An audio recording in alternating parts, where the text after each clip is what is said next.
Welcome everyone to History Gone Wilder, part of Half History Will Travel. I'm your host, the Wilder historian, Dr. Lucas Wilder. And last time, Jeb helped the Army of Northern Virginia in the Battle of Antietam and the Battle of Fredericksburg, and we left him on the evening of May 1st, when he informed Stonewall Jackson and Robert E. Lee that the Union Army's right flank was in the air. If you like what I do, please consider subscribing if you haven't done so already, join the Patreon page, and purchase something from the Teespring store or Etsy shop. Every little bit helps. Thank you. The morning after Stuart met with Robert E. Lee and Stonewall Jackson, informing them of the unguarded Union flank, Fitzhugh Lee's horsemen led Jackson's corps to the exposed flank. Stuart rode with Jackson to the stepping-off point, and at 6 p.m., Stonewall's 3 divisions crashed into Oliver Otis Howard's 11th Corps. Stuart's old friend from West Point attempted to put up resistance, but the charging Confederates pushed all resistance aside. Wanting to cut off the retreating Federal soldiers, Jackson sent some troops to Ely's Ford on the Rappahannock River. Stuart offered to go with a regiment of cavalry to support the infantry, and Jackson agreed to the decision.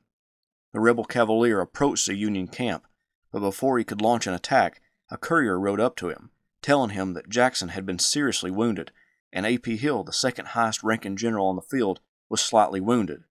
Stuart needed to take command of Jackson's corps.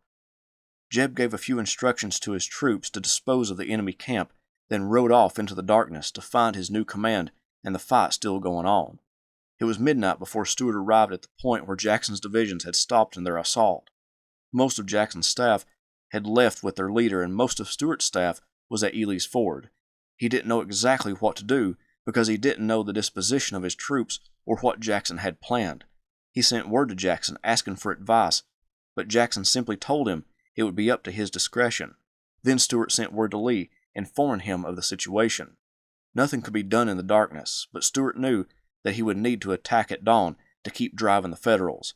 So he used the remaining darkness to ride up and down his lines, finding brigades and divisions under his command so he could get a better grasp of what would take place the next day.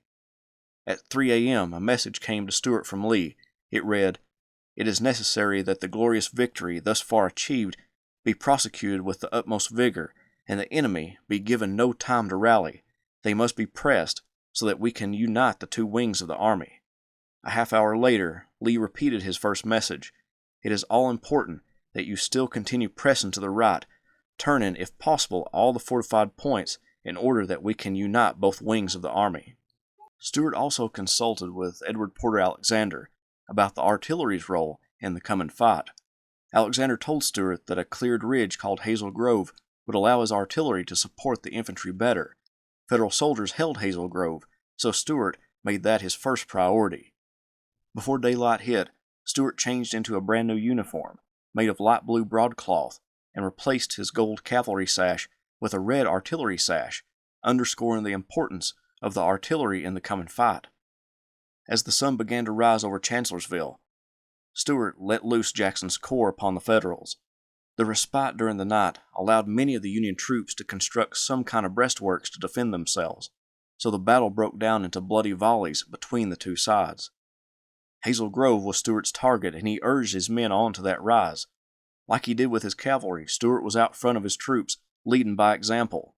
One soldier remembered, "He leaped his horse over the breastworks near my company, and when he had reached a point about opposite the center of the brigade, while the men were loudly cheering him, he waved his hand toward the enemy and shouted, 'Forward, men, forward! Just follow me!' The men were wild with enthusiasm. The veriest coward on earth would have felt his blood thrill and his heart leap with courage and resolution. The men poured over the breastworks after him like a wide raging torrent, overcoming its barriers. After taking Hazel Grove, Stuart placed 30 artillery pieces there, and it would grow to 50 shortly. Confederate forces pushed Hooker's army back toward the Rappahannock River and helped to win Lee a magnificent victory. Jackson would die on May 10th, and even when Jackson was simply recovering from his wounds, Stuart hoped to be given command of Jackson's corps. He would even write a draft of congratulatory order to his corps, but never submitted the report, possibly hoping to submit it when he was given command of that corps. He would keep that order in his pocket the rest of his life. Rumors passed through the army that Stuart would be promoted to lieutenant general and put in command of Jackson's corps. One of Stuart's classmates at West Point, William Dorsey Pender, wrote to his wife that, "Some think in Jackson's absence Stuart will be made lieutenant general, but I hope not." Clearly not everyone agreed with such a promotion. In the end, Lee would take his 2 corps and make 3, retaining Longstreet in command of 1 and giving the other 2 to A.P. Hill and Richard Ewell. One of Stuart's biographers described Stuart's mindset beautifully when he wrote, "Perhaps he had a divided mind on the matter, however. He wanted and believed he had earned larger laurels, but he was also reluctant to leave the cavalry. Since his days at West Point, he had envisioned himself a bold dragoon, and now his vision had materialized. It was almost as though Stuart had made a mold for himself and poured himself into it. He had become the jolly knight he aspired to be, the cavalry-come-warrior figure of his imagining." When Lee reorganized the Army of Northern Virginia, he strengthened Stuart's command, bringing Beverly Robertson's brigade from North Carolina and Grumble Jones's command from the Shenandoah to bolster Stuart's division of cavalry. This was done in great part because the Union Army of the Potomac was concentrating their cavalry, which would make it hard for Stuart to combat his Union counterparts, as seen with Stoneman's raid during the Battle of Chancellorsville. On June 5th, Stuart held a review of his nearly 10,000-man force with civilians, mostly women, coming to Culpeper Courthouse near the site of the Grand Review. The former Secretary of War, George Wythe Randolph, rode a train into town adorned with Stuart's battle flag, and Jeb held a ball the night before the review.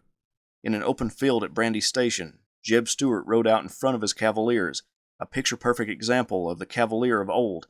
Then, as his staff joined him and perched themselves on a knoll overlooking the field, thousands of horsemen galloped across and down the field with sabers unsheathed, and Stuart's horse artillery let loose numerous volleys.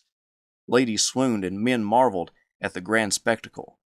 One artilleryman commented that it was a waste of powder, but it was one of the grandest scenes I ever saw. Robert E. Lee was hard at work putting together his plan for his second invasion of the North. The Army of Northern Virginia would leave their quarters on the south side of the Rappahannock and begin their march, and Stuart's cavalry was to screen the movement. Lee wasn't able to come to the Grand Review, but told Stuart he would be happy to review his command on June 8th. Stuart formed his command and held another review for Lee. The soldiers, already tired of the pageantry, didn't like being paraded out for another parade, separated by only a few days. Stuart arrived with himself and his horse bedecked with flowers. Allegedly, Lee made a comment that either John Pope or Ambrose Burnside, depended on the storyteller, greeted his army in the same fashion, and hoped that Stuart would not share in their fate. Lee also asked John Bell Hood, one of James Longstreet's division commanders, to come to the review and bring his people, meaning his staff. Instead, Hood brought his entire division. In this review, there was no galloping or artillery fire. Lee said not to waste horse energy or gunpowder on account of him. The review was held, but it wasn't as grand as the one 3 days earlier. That night, as Stuart and his horsemen rested, Union cavalry were on the move, crossing the Rappahannock in the early morning hours of June 9th. For the Confederates, the attack came out of nowhere, as Alfred Pleasonton's cavalry made a dash on the Confederate encampments. Half-dressed rebel soldiers frantically ran for their horses to mount some kind of defense. Stuart was awakened by the sounds of gunfire. He dashed off a few orders and then rode for the fight. The resourceful Stuart was able to contain John Buford's cavalry division, but Grumble Jones reported that Federals were crossing Kelly's Ford and would be hitting the flanks. Stuart sent word back, "Tell General Jones to attend to the Yankees in his front, and I'll watch the flanks." Beverly Robertson's brigade was supposed to watch Kelly's Ford for such a movement, and Stuart thought that Robertson would notify him of such a movement. In reality, Robertson got to Kelly's Ford, dismounted his force, and simply watched as a column of Union cavalry rode by. This threatened Stuart's entire line. The Union columns were aiming for Fleetwood Hill, a commanding location on the battlefield. Stuart underestimated the size of the enemy force and sent only 2 regiments to engage with the division of enemy troops. When Jeb saw the desperate situation, he ordered every regimental commander to come at a gallop to the hill to push back the Federal column. During the brutal battle, the colonel of the 2nd South Carolina Cavalry, M.C. Butler, sat on his horse talking to one of Stuart's trusted scouts, Will Farley. An artillery shell hit the ground and ricocheted, cutting off a piece of Butler's foot, and entered Butler's horse, then plunged into Farley's horse, exiting the animal and ripping Farley's leg off at the knee. Soldiers went to help the 2 men, and when they got to Farley he pointed to his severed leg and asked to have it. Then he hugged the gory stump and smiled, saying, "It is an old friend, gentlemen, and I do not wish to part from it." The wound proved fatal, and Farley soon died. Stuart wrote when he heard of Farley's death, "May his spirit abide with us." The battle wound down as Union troops fell back gradually. Jeb lost 523 men and the Union about 1,000 in the Battle of Brandy Station, mostly a cavalry battle. One of Stuart's aides remembered the battle as a pivotal moment of the Civil War. One result of incalculable importance certainly did follow this battle. It made the Federal cavalry. Up to that time, confessedly inferior to the Southern horsemen, they gained on this day that confidence in themselves and in their commanders which enabled them to contest so fiercely the subsequent battlefields. Thomas Rosser later remembered, "This engagement taught us one thing, however, and that was that the Federal cavalry was improving and fought better on this occasion than ever before." Stuart's reputation took a considerable hit after the engagement at Brandy Station. His own men and the staff of other generals all wrote to their friends and loved ones about Jeb being surprised by the Federal cavalry and nearly losing the battle, if it could be called a victory at all. Stuart had successfully thrown back the Union attack, but being surprised and having to scramble to throw troops into battle made Stuart look like a fool, especially after the spectacle of 2 reviews. A woman from Culpeper felt strongly enough about Stuart's failures that she wrote to President Jefferson Davis saying, "President, allow a true Southern lady to say, General Stuart's conduct since in Culpeper is perfectly ridiculous, having repeated reviews for the benefit of his lady friends, he riding up and down the line thronged with those ladies, he decorated with flowers, apparently a monkey show on hand, and he the monkey. In fact, General Stuart is nothing more or less than one of those fops, devoting his whole time to his lady friends' company." Stuart, in fact, was sent this letter by Custis Lee, his West Point classmate and advisor to Davis, with the instruction to either pay no attention to the ladies or attend to them all, suspecting her of being jealous that Stuart didn't pay her any attention during his time in Culpeper. One of Stuart's biographers fairly summarized the Battle of Brandy Station. Brandy Station was indeed a large cavalry battle, the largest ever in North America. In a strictly tactical sense, it was inconclusive. Neither commander carried the day, although both Stuart and Pleasonton claimed to have done so. Stuart was surprised and embarrassed. Pleasonton certainly failed to accomplish his disperse and destroy mission, and even his claim of a successful reconnaissance in force is nonsense. He already knew Stuart had massed his cavalry near Culpeper. The captured documents of which he boasted were inconsequential items, probably taken from Artillery Chief Beckham's camp desk, which had tumbled from a wagon on the day of the battle. Pleasonton, too, had managed to achieve surprise and then squander his advantage by failing to coordinate the actions of his divided forces. But what about Brandy Station and Stuart? The battle seemed to contradict the image Stuart had of himself. He had been embarrassed, surprised, and nearly defeated. Such things should not afflict heroes. Stuart responded to a sub-Stuart performance, not by attempting to improve it, but by insisting that a poor performance had been just perfect. He seemed more concerned with the image than with substance because he confused the two. After Brandy Station, Stuart's cavalry set the screen for the Army of Northern Virginia as it made its way into the Shenandoah Valley and toward Maryland and Pennsylvania. At Aldie, a small fight occurred that interrupted Stuart's and his staff's flirtations with some young ladies at Middleburg. Then a large fight between Stuart's force and Alfred Pleasonton's cavalry erupted near Middleburg. During the fight, sharpshooters hit Harris von Borcke in the neck. The bullet missed the spine but severed his windpipe and went into his lung. Stuart wasn't able to stay with his friend. The battle still raged, and he stayed close by to monitor the situation. The Federal cavalry were trying to find Lee's army, and if they broke through, they would know that the Army of Northern Virginia was spread out and able to defeat it in detail. Stuart prevented that from happening. Then, on the night of June 19th, he went to visit von Borcke on his deathbed. Occasionally, Von would cough up pieces of wool collar that the bullet carried into his lungs, but he lay in a semi-sleep state after being given some opium. Stuart kissed his aide's forehead, and Stuart's tears landed on Von's face. Although the doctors claimed it was a mortal wound, von Borcke recovered, but not to perform duties in the field. Pleasonton requested infantry support from Army Commander Joseph Hooker to deal with Stuart and his cavalry, which Hooker happily gave him. Pleasonton attacked Stuart's outpost again outside of Middleburg, and with infantry support Jeb Stuart's horsemen were forced to fall back, being outgunned. The Battle of Upperville ended with Pleasanton withdrawing and Stuart taking up a position on the same line before the series of battles took place. One of Stuart's staffers recognized something different in Stuart. Ever since Brandy Station, Stuart had not acted himself.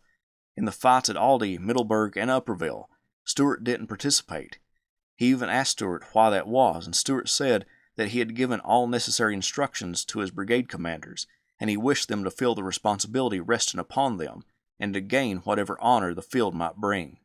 That made logical sense, but it wasn't like Stuart not to be in the thick of the fight. Stuart also, around this time, wrote to his wife that he believed the Federal soldiers were specifically trying to kill him, given the evidence of von Borcke being hit by sharpshooters while they were riding alongside each other. Maybe Stuart had lost confidence in himself, or because many of his dear friends had died recently, he may have come to recognize his own mortality. By June 22nd, the Pennsylvania campaign was in full swing, with Ewell's corps already in Pennsylvania and Longstreet and Hill's corps in the Shenandoah Valley. Stuart needed to be in multiple places at once. Cavalry needed to hold the gaps in the Blue Ridge to keep Pleasanton from finding Lee's army and preventing its movement. Ewell had a brigade of cavalry with him under Albert Jenkins, but Jenkins wasn't used to large-scale operations. Stuart could follow Lee into Pennsylvania, but if Pleasanton followed Stuart, then Jeb would lead the Federal cavalry right to Lee. So Stuart sent a message off to Longstreet, asking for guidance. Longstreet sent the message to Lee, with both men responding to Stuart. Lee wrote that if Stuart was satisfied with leaving 2 brigades in the gaps along the Blue Ridge, then Stuart could proceed to join Ewell's corps already in Pennsylvania. Longstreet wrote that Stuart should cross the Potomac River in the rear of Hooker's army, which was already on the move, and Longstreet indicated that Lee concurred with that choice of route. John Singleton Mosby rode to Stuart's headquarters and informed him that the cavalry could indeed ride through Hooker's army and cross the Potomac between the Union Army and Washington. Stuart submitted Mosby's report to Lee. On the night of June 23rd, Stuart slept outside under a tree in the rain rather than sleep inside of a house nearby. One of his aides attempted to get him to come inside, but he said, "No, my men are exposed to this rain, and I will not fare any better than they." Something had indeed changed in Stuart. At Fredericksburg, he slept in a tent with 2 fireplaces, and now he chose to sleep out in the weather, just like his men. Later that night, Lee sent his official orders to Stuart: leave 2 brigades in the Blue Ridge, and once the army has made it through the Shenandoah Valley, for them to follow the rest of the army. Stuart would lead the other 3 brigades across the Potomac soon and get to Ewell's right flank. To confuse Hooker and the Union Army, Stuart chose the route through the Union Army to link up with Ewell. On June 25th, Stuart and his column of cavalry left and traveled to Bristow Station, then to Wolf Run Shoals on the Occoquan River. On the 27th, the cavalry passed through Drainesville and to Rouser's Ford on the Potomac River. The river was high, so the cavalry could cross with difficulty, but his artillery was another matter. After examining other fords, Stuart decided to wrestle his artillery across at Rouser's Ford. Everyone had crossed by 3 a.m. on June 28th. By noon, Stuart was in Rockville, Maryland, where he found women in wagons. The women were from an all-female academy, and as the Cavaliers passed by, they cut as many buttons from the men's uniforms as they could get their hands on. The wagons amounted to 125, easily captured from a Union supply train. Stuart was just a few miles from Washington when he rounded up the retreating Federals and paroled 400 of them. On June 29th, Jeb pushed north, cutting telegraph lines and ripping apart the Baltimore and Ohio Railroad. They rested for the night at Union Mills, about 7 miles from a division of Union cavalry. What Stuart didn't know was that he was almost in the middle of the Union Army as it marched north. He also had no contact with Lee. He suspected that part of the army should already be at the Susquehanna River. He was right, Ewell had already gotten to that location. On June 30th, Jeb pressed on to Hanover. There he encountered cavalry under Judson Kilpatrick, which outnumbered his own lead elements. The Confederates charged and the Union countercharged, sending the rebels in different directions and exposing their leader. Jeb and his staff were in danger of being captured and took off into a field where they found themselves nearly surrounded. Jeb led the group through another field as pistol shots flew through the air. They came up on a dead run to a gully formed by a creek 15 feet wide and 4 feet deep. All they could do was jump, and jump they did. Jeb was riding a mare named Virginia, and when he leaped, one of Stuart's aides commented, "I shall never forget the glimpse I then saw of this beautiful animal way up in midair, over the chasm, and Stuart's fine figure sitting erect and firm in the saddle." Stuart sailed over the gully while some of his staff landed in the water. Jeb gave a laugh as they escaped their pursuers. The Federal cavalry held up at the chasm and didn't pursue any further. Part of his command was still fighting, so he lined up the 125 wagons hub to hub to set fire to them in case his men got overrun. The Federal cavalry ceased their attacks, and at dark, Stuart continued north.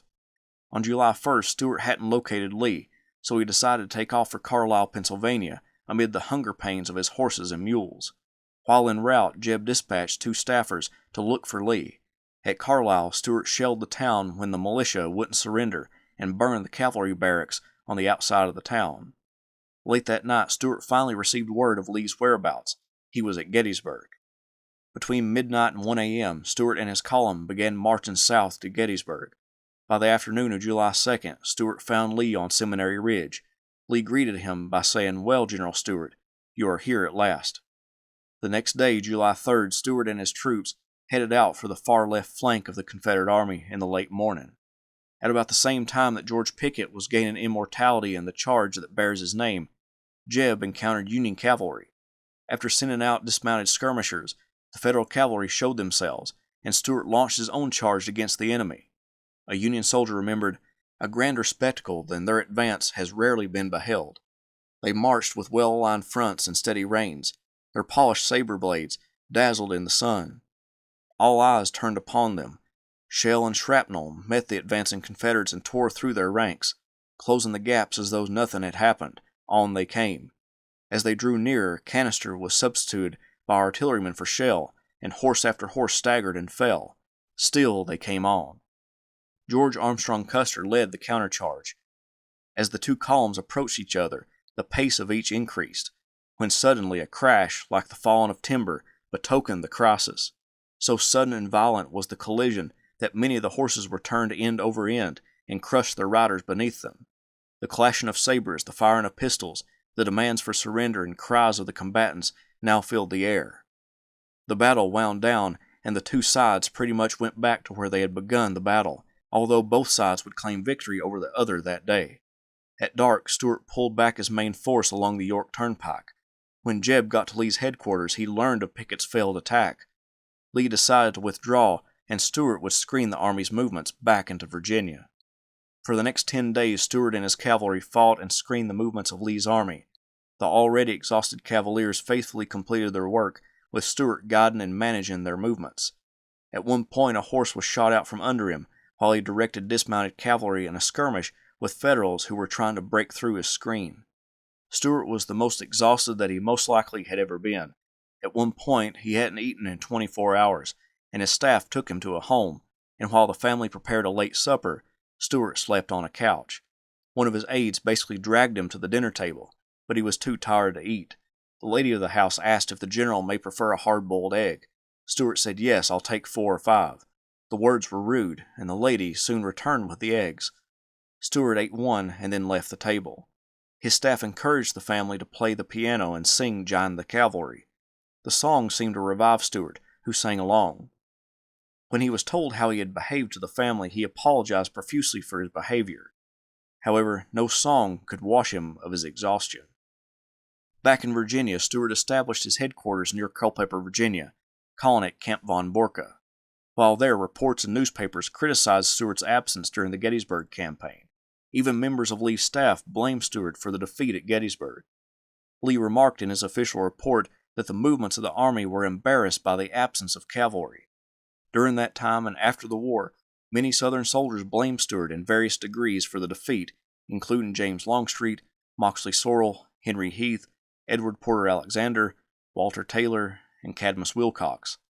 One of Stuart's aides, Henry McClellan, and his own wife, Flora, were 2 of his biggest defenders, but they didn't go as far to blame other Southern soldiers. Stuart's most ardent supporter was the Gray Ghost, John Singleton Mosby.